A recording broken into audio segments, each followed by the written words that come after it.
네, 요즘 당사자들 부인에도 불구하고 지방선거 출마설 끊이지 않는 분들 많죠. 안철수 의원 얘기도 서울시장 출마한다고 했다가 얘기가 들어가고, 또 출마 안 한다던 정몽준 의원은 글쎄요, 더 생각을 해봐야 될 것 같다고 얘기하고, 본인은 나가겠다, 뭐 안 나가겠다 입장을 밝히지 않는데 왜 이렇게 주변에서 얘기가 끊이지 않을까요? 함께 얘기 나눠보는 시간 마련했습니다. 이종훈 정치평론가 나오셨고요. 안녕하십니까? 네. 정국훈 교수님 나오셨습니다. 안녕하세요. 배종찬 본부장님 나오셨습니다. 네, 안녕하십니까? 예. 자, 일단 지금 막 얘기가 나왔으니까요. 황혜경 기자가 전해드렸습니다만 국감 상설화 얘기도 있었는데 6월과 지금 막 전해드린 얘기입니다. 6월과 9월에 하겠다. 요 좀 많이 하는 것 같은데 더 좀 자세히 하겠다는 것 같고요. 네. 어떻게 보셨습니까? 저는 긍정적인 변화라고 봅니다. 예. 그러니까 국회가 과거에는 사실은 9월 정기국회 때만 실제로 활동을 하다가 예. 요즘은 이제 2개월 단위로 거의 회의를 열지 않습니까? 그것도 이제 좀 더 진화가 됐다라고 볼 수 있을 텐데 국정감사도 사실은 9월 정기국회 때 한꺼번에 다 몰아서 하기엔 좀 무리한 측면이 그렇죠. 없잖아 있거든요. 예. 다른 여러 가지 정치 일정하고 겹치는 경우에는 또 부실화되는 경우도 많고 그런 점을 고려할 때 일단은 나눠서 하는 게 훨씬 더 합리적이고 결국은 이제 이 국정감사를 딱히 기간을 정해서 하기보다는 거의 상설체제로 가기 위한 중간 단계로서의 의미도 크다. 저는 그렇게 생각을 합니다. 예, 항상 나왔었던 얘기이긴 합니다만 이번에 아예 이제 딱 여야가 합의를 한 것 같아요. 네. 예, 어떻게 보십니까? 근데 제가 수감 기간 입장에서는 좀 피곤해질 수도 있겠다. 아하. 이게 상설로 가면 아예 제도가 바뀌어서 준비를 할 텐데. 예. 9월달 되면 이제 기업이나 준비하느라 바쁘죠. 공기업이나 정부나 다 바짝 긴장해가지고 이제 준비를 하는데 두 번이 됐단 말이죠. 이런 점에서는 혹시나 수감 받는 그 기관 입장에서는 어렵지 않나 이런 생각도 들어서 저는 차제에 우리가 그 인력이나 시스템을 보강을 해가지고 미국식의 그 청문회 상설 예산 그 시스템을 갖춰서 그렇게 나가는 게 어떨까 생각합니다. 네. 본부장님 어떻게 보세요? 지난해 국정감사 이후에 국민 여론은 이 국정감사에 대한 만족도가 겨우 10%를 조금 넘는 정도의 수준이었거든요. 예. 그만큼 국정감사가 충실하지 못하다는 것이 대체적인 국민들의 여론이었고 또 하나 가장 큰 문제점은 정쟁화된다라는 것이었습니다. 그렇죠. 예. 그렇기 때문에 더 중요한 것은 국정감사를 얼만큼 내실 있게 하겠느냐라고 하는 어떤 방안과 동시에 좀 더 충분한 시간을 가지고 국민들이 궁금해하는 점들을 국회의원들이 이 정책에 대해서 밝혀주는 그런 장이 되어야만 국민들의 어떤 눈높이에 맞출 수 있을 것으로 보여집니다. 예, 국민 입장에서는 내실 있는, 하지만 또 피감기관 입장에서는 말씀하신 것처럼 이거 6월 달에도 세종시와 국회를 오고 가야 되는 상황이 발생할지도 모르겠습니다. 자, 그럼 오늘의 주제 얘기해 보도록 하죠. 먼저, 안철수 의원인데요. 안철수 의원 지방선거 출마설, 물론 본인은 상식적으로 있을 수 없는 일이라고 부인을 했습니다. 그런데, 그게 가능성이 0%다라고 했는데, 진짜 0%인지는 아직 모르겠다는 분들도 많거든요. 안철수 의원이 이에 대한 그 발언을 했는데, 그 내용부터 먼저 들어보고 얘기 나눠보도록 하겠습니다. 얘기 들어보시죠. 새 정치를 하겠다고 정당을 만드는 입장에서 만에 하나 지자체장이 된다면 정당일은 전혀 못하니까 그러면 새 정치를 이루겠다는 그 목표 자체를 못하는 거 아니겠습니까? 그러니까 상식적으로 있을 수 없는 일입니다. 저는 그 말이 좀 기적이던데요. 네, 글쎄 말이에요. 문학상 후보로. 네, 그냥 짧게 질문들 있죠. 예, 아니요 정도로 답변해 주고. 안철수 의원 출마할까요, 서울시장? 가능성은 희박한데 그렇다고 전혀 배제할 수도 없다. 최후의 카드. 최후의 카드. 예. 최후의 카드지만 안철수 의원 얘기대로 가능성이 없습니다. 대통령 하고 싶어 하는 사람한테 서울시장 나가라. 그리고 이제 국회의원 된 지 1년도 안 됐는데 본인 말대로 상식적으로 국민들도 받아들일 수가 없는 거거든요. 예. 어떻게 보십니까? 출마를 안 할 것으로 보여집니다. 출마 안 하실 거예요.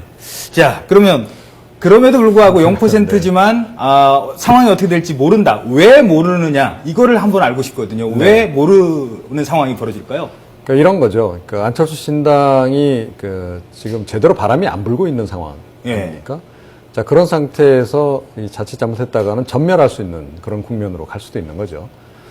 저는 윤여준 위원장이 건의를 했다는 것이 사실일 가능성이 높다고 보는데요. 예. 그런 위기 국면에서는 안철수 의원이 서울시장에 출마를 함으로써, 그러니까 최후의 카드라고 제가 말씀드렸는데, 그나마 지금 일고 있지 않은 바람을 좀 일으켜 볼 수 있는 그런 상황, 그런 국면을 이제 만들어 볼 수 있는 건데, 이거 굉장히 위험도가 높은 거죠. 그렇죠. 만약에 실패할 경우에는 대선까지 안철수 바람 자체가 완전히 다 사라져버리는 신당의 존립 근거가 아예 사라져버릴 수도 있는 그런 상황이긴 한데 그렇기 때문에 최후의 카드라는 표현을 제가 쓴 겁니다. 예, 안철수 의원 입장에서 절대 출마해서는 안 되는 이유 다시 한번 좀 말씀해 주시죠. 대통령 꿈을 갖고 있고요. 예. 2007년에도 김종인, 윤여준, 안철수 세 사람이 모인 자리에서 안철수 의원이 저 서울시장 나가면 안 돼요라고 물어보니까 그 두 분이 국회의원부터 하지 그랬다가 뛰쳐나간 거 아닙니까? 예. 지금 또 서울시장 하라고 하겠습니까? 제가 예. 안 하죠. 네. 국민들의 여론도 여론조사 기관의 네. 조사를 통해서 저희들이 조사를 했는데요. 그 내용과 함께 물론 YTN 조사는 아닙니다만 내용과 함께 좀 설명을 해주시죠. 네, 어떻게 생각하고 있습니까? 리얼미터에서 실시한 조사 결과를 보더라도 출마하지 말아야 한다가 57%, 출마해야 한다는 23.3%로 나타났는데요. 이런 것을 보면은 출마에 대한 긍정적인 효과보다도 부정적 효과가 훨씬 많다라는 것입니다. 출마하게 되면 실질적으로 이 3당 후보가 출마하게 되는 것이 본인이 직접적으로 출마한다는 건 전면적으로 그러한 원인을 만들어주는 것이거든요. 그렇게 될 경우에 새누리당의 어부지리가 될 수 있고 또 하나는 이 진보의 그릇 자체, 야권의 그릇 자체가 깨져버릴 수밖에 없는 박원순 시장과의 여러 가지 유기적인 협력 관계도 깨질 수밖에 없다라는 것이거든요. 예. 그런 면에서 그렇게 보여지고 짧게 하나 더 첨언을 드리면 그럼에도 불구하고 윤여준 위원장이 지속적으로 그러한 분위기를 만드는 이유 또는 그게 궁금해요, 사실은. 예, 바로 이 부분이야. 왜냐? 이 지방선거라고 하는 것은 바로 컨벤션 효과입니다. 지지층의 결집을 긴장감 있게 지속적으로 유지하는 것이 중요하거든요. 예. 그렇다면 가장 핵심 인물, 키 인물이 되는 것은 바로 안철수 의원입니다. 예. 이렇게 지방선거에 내가 직접적으로 나설 정도를 고려할 만큼 지방선거에 신경을 쓰고 있고 관심을 기울이고 있다. 그런 어떤 적극성이 있다라는 것을 보여줌으로써 지지층을 지속 결집시킬 수 있다라는 이것이 바로 선거의 전략이고 효과이고 바로 이것을 윤여준 위원장은 알고 있는 것입니다. 예. 그러니까 저도 윤여준 위원장이 왜 안철수 의원에게 그런 얘기를 툭 건넸을까요? 뭐 건넸다고 하니까요. 네. 노라고 할 걸 알면서도 그리고 언론에 또 흘린 이유는 뭐라고 보십니까? 그냥 바람 잡기 위한 목적만으로는 안 던졌다라고 예. 저는 봅니다. 예.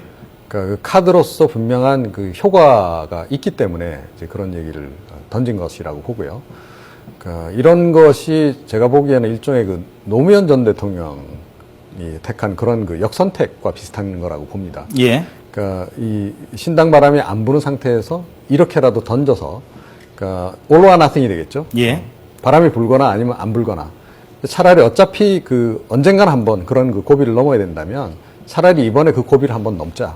예. 그렇게 해서 바람을 일으키든가 아니면 그냥 이거로 끝내든가 아하. 하자. 그런 카드로 던졌는데 사실은 이게 잘만 되면 굉장한 바람이 불 수도 있는 카드일 수도 있는 거죠. 예. 어떻게 보십니까? 저는 그 윤여준 의장이 언론 플레이를 한 걸 보는데요.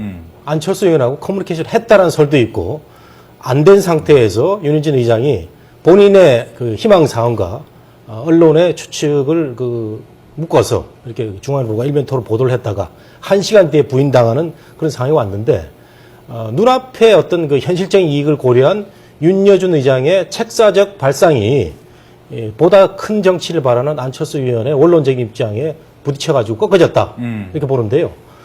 이 사람들 또 싸우지 않을까 생각이 됩니다. 예. 안에서 커뮤니케이션 좀 원하지 못한 느낌이 들거든요. 아하. 이전에도 내가 멘토다 그랬는데 당신이 멘토면 나는 멘토가 300명 있다 이렇게 해가지고 그런 또 얘기 헤어졌지 했었죠. 않습니까? 예. 그래서 여전히 안철수 진영 안에서는 커뮤니케이션이 활발하지 않다는 걸 좀 느끼고 있습니다. 예.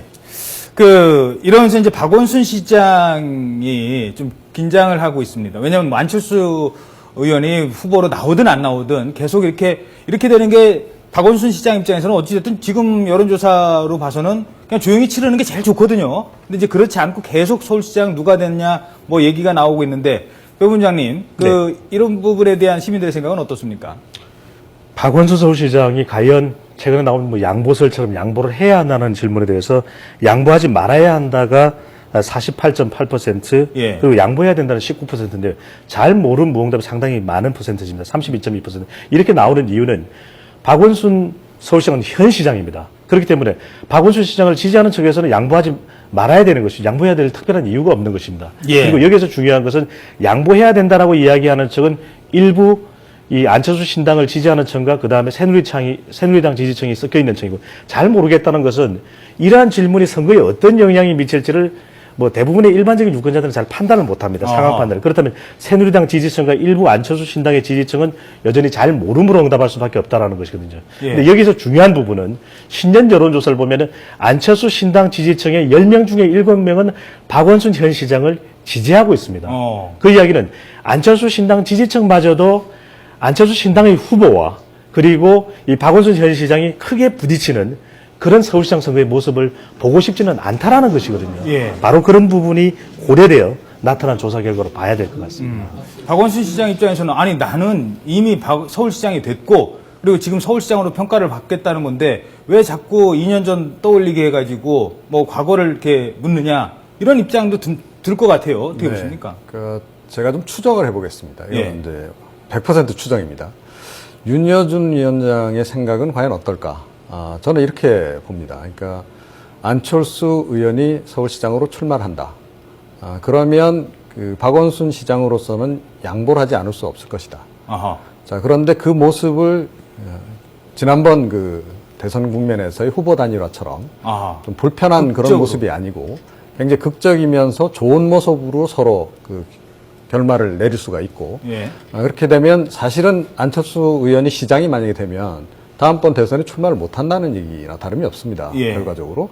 그 얘기는 뭐냐면 박원순 시장이 그 야권의 유력한 그 대선 주자로 오히려 올라설 수 있는 그런 그 계기가 어허. 될 수도 있는 거거든요. 예. 박원순 시장도 그걸 사실은 내심 바라는 측면이 분명히 있을 것이고 어허. 이런 식의 일종의 뭐 정치적인 딜일 수도 있겠습니다만은 정치적인 빅딜이 성사가 된다면 이거는 굉장히 파괴력이 있을 수 있다. 이런 계산을 분명히 하고 있는 게 아닌가 이렇게 생각이 되고요. 예. 그러니까 일반 그 유권자들로서는 그런 부분까지 충분히 읽기가 좀 어렵겠지만 사실은 그럴 가능성도 전혀 배제할 수는 없는 상황이다. 근데 이제 그렇게 되려면 조금 더 들어가 보면 안철수 의원 입장에 생각하면 이분은 보궐선거로 된 분이거든요. 네. 재보궐선거로 된 분인데 또 이분 또 서울시장 나가시려면 그만둬야 돼요. 그럼 재보궐선거로 들어온 분 때문에 또 재보궐선거를 그러면 그 이쪽 노원에 계신 분들은 뭐가 됩니까? 이런 비판이 있을 수 있고 그다음에 말씀하신 것처럼 시장의 꿈이 아닌 사람이 계속 뭐 지적을 했습니다만 중간에 또 이걸 대통령도 양보한다? 이 부분은 조금 극적이지 않을 수도 있거든요. 어떻게 보십니까? 이종훈 평론가 말씀하신 게 정치공학적으로는 상당히 뭐 그럴듯한 분석입니다. 예. 그 대권을 향해서 양진영이 양보를 하는 이런 그 굉장히 그 정치공학적인데, 예. 근데 조금 전에 여론조사를 보면은 50% 정도가 양보하지 말아야 된다 이런 그 표현을 하고 있거든요. 그게 뭐냐면 우리 국민들이 상당히 어리석게도 보이지만 때로는 그 대중들이 정확히 상식적으로 판단을 하고 있다는 겁니다. 이 지방선거 시스템이 이런 뭐 양보라는 다분히 정략적인 발상 또는 야합적인 그런 이미지가 있는 단어에 의해서 휘둘리는 걸 좋아하지 않는다는 겁니다. 풀뿌리 지방자치는 이제는 그대로 가야 된다 이런 그 생각을 국민들이 많이 하고 있는 거예요. 양보란 자체가 굉장히 정략적이고 정치공학적인 이런 그 이미지를 풍기기 때문에 예. 국민들이 원하지 않는다는 걸 말하고 있습니다. 네. 이번에 박원순 서울시장이 재선하기 위해서는 안철수 신당 지지층의 도움이 절대적으로 필요합니다. 안철수 신당으로 나오는 후보가 득표에서 15% 이상 득표를 얻을 경우에 매우 위태로워지는 것이거든요. 그렇다면 왜 이런 어떤 긴장감이 감도는가? 어떻게 보면 안철수 신당도 박원순 시장도 이전에 좋은 관계였지 않습니까? 안철수 신당이 가장 원하는 시나리오는 안철수 신당이 창당되어서 상당히 경쟁력을 얻고 어떻게 보면은 야권을 대표할 수 있는 정당으로 거듭났을 때 박원순 시장이 와주기를 원하는 것이 아마 가장 큰 시너지 효과일 것입니다.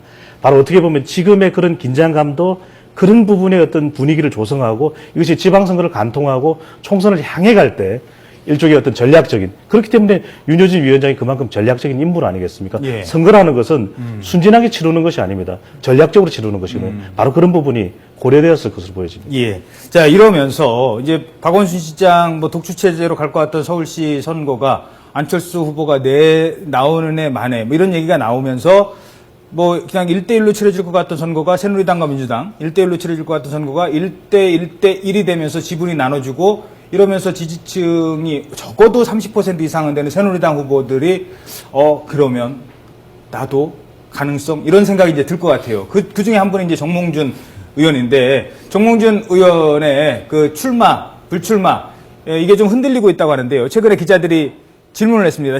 잘 들어보시죠. 최근에 안 한다고 했던 발언과 어제 발언 내용 함께 비교를 한번 해보시죠. 의원님의 생각은 어떠세요? 시장 출마에 대한 생각이 변하신 게 있습니까? 저는 지금 우리 선거가 이번 선거가 저도 중요하다고 생각하고 우리 당에 있는 모든 사람들이 힘을 합쳐서 해야 된다 생각합니다.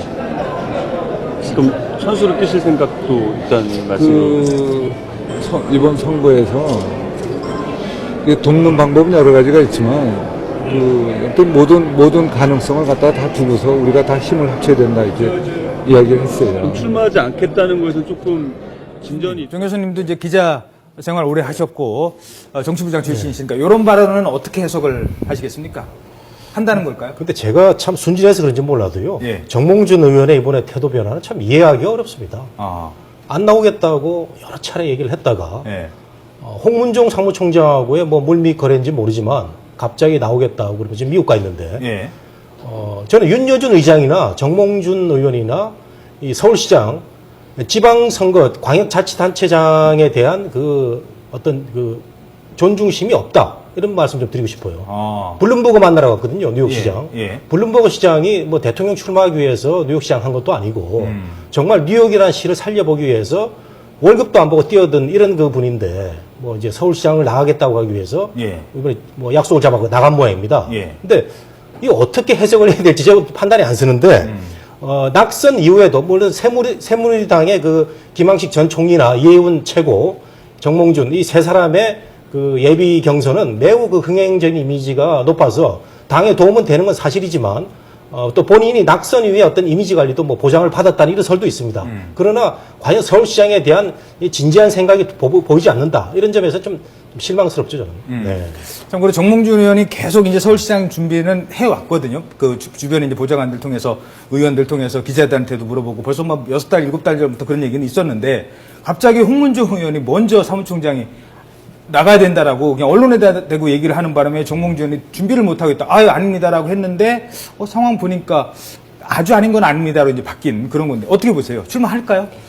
저는 조금 시각이 좀 다른데요. 그러니까 정해진 순서에 따라서 지금 접근을 하고 있다. 저는 그렇게 생각합니다. 아하. 그러니까 서울시장 후보로 새누리당에서 지금 여러 명이 거명이 지금 되고 있고, 예. 그러니까 선거 환경이 조금 더 좋아진다라고 생각되면 아마 더 많은 후보자들이 뛰어들 가능성이 높습니다. 예. 자, 이제 새누리당 입장에서 정말 이 꼭 필요한 인물이 나가서 이번에 서울시장 나가서 당선이 안 되면 전체 선거를 망칠 수 있다.